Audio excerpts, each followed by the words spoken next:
बिहार के मुख्यमंत्री नीतीश कुमार आज दिल्ली पहुंच रहे हैं। नीतीश कुमार को 7 मार्च को विदेश रवाना होना है और विदेश दौरे से पहले आज दिल्ली में नीतीश कुमार बिहार एनडीए की बैठक में शामिल होंगे।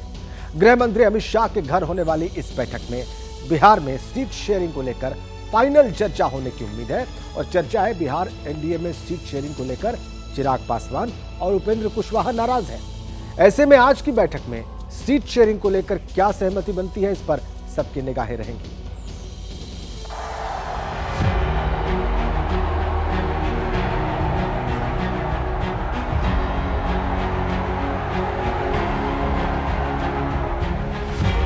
दो मार्च को औरंगाबाद में पीएम मोदी की रैली की ये तस्वीर अभी सोशल मीडिया पर तैर रही है। इसी बीच आज फिर पीएम मोदी बिहार पहुंचेंगे। पीएम दोपहर 3 बजे बेतिया में 8,700 करोड़ रुपए के प्रोजेक्ट्स की सौगात देंगे।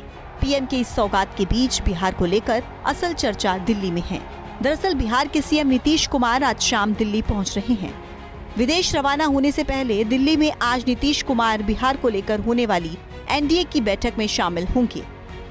ये बैठक गृह मंत्री अमित शाह के घर पर होगी। बैठक में बीजेपी अध्यक्ष जेपी नड्डा भी शामिल होंगे। बैठक में बिहार एनडीए में शामिल सभी दलों के दिग्गज मौजूद रहेंगे।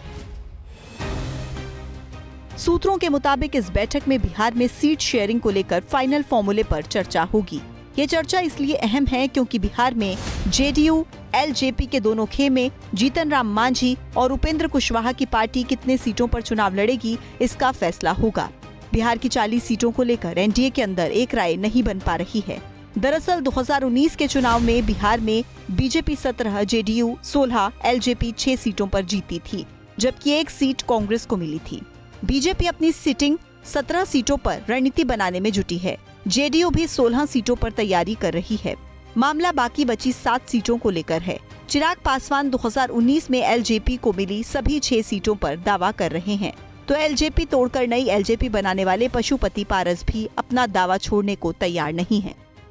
वो क्या करेंगे नहीं करेंगे ये मामला उनका है। मैं क्या करूंगा वो हमसे पूछ लीजिए। क्या करेंगे आप? मैं एनडीए में हूँ, मैं एनडीए में था और मैं घोषणा किया हूँ कि जब तक मैं राजनीतिक जीवन में रहूंगा एनडीए के साथ हूँ।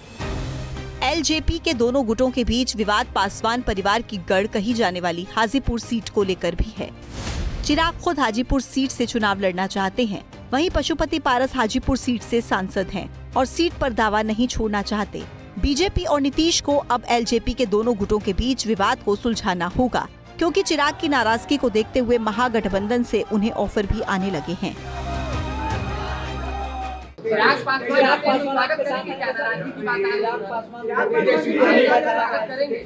हमको क्या कहना, हमको तो कहीं जाना है नहीं, हम तो जहाँ है वही है। जिनको आना होगा वो ना बताएंगे। अमित शाह के घर जब नीतीश समेत एनडीए के दूसरे नेता जुटेंगे तो सीट शेयरिंग पर एक मुद्दा उपेंद्र कुशवाहा का भी होगा। दरअसल उपेंद्र कुशवाहा एनडीए में 3 सीटों की डिमांड कर रहे हैं। नीतीश के एनडीए में लौटने के बाद उपेंद्र की डिमांड पूरी होनी मुश्किल है। 2019 में कम सीट मिलने के कारण भी उपेंद्र एनडीए छोड़ गए थे। इस बार भी क्या उपेंद्र एनडीए छोड़ेंगे, ये सवाल इसलिए उठ रहे हैं क्योंकि 2 मार्च को वो पीएम के प्रोग्राम में शामिल नहीं हुए थे।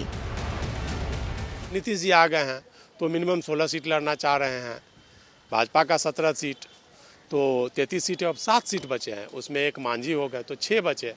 तो 6 में उपेंद्र कुशवाहा, चिराग पासवान और पशुपति पारस कैसे एडजस्ट कर होंगे। तो इसलिए उपेंद्र कुशवाहा को मुझे लगता है कि नीतीश कुमार का यही प्रेशर होगा कि या तो जदयू ज्वाइन कर लें उपेंद्र कुशवाहा, जदयू से लड़े या भाजपा से लड़े, या नहीं तो फिर बाहर का रास्ता देखना पड़ सकता है।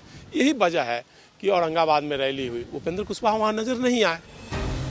बिहार एनडीए नेताओं के सामने चुनौती जीतन राम मांझी को एडजस्ट करने की है। मांझी सरकार में शामिल हैं और अपनी पार्टी के 6 लोकसभा सीटों की डिमांड कर रहे हैं। हालांकि मांझी नीतीश और बीजेपी के लिए वैसी परेशानी नहीं है जैसी चिराग पासवान और उपेंद्र कुशवाहा हैं।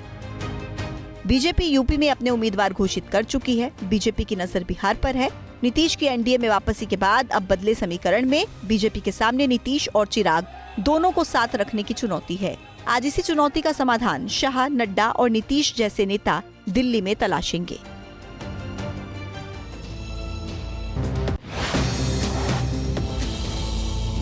और अब वक्त है हमारे स्पेशल सेगमेंट का, जो आपको दिखाएंगे राजीव।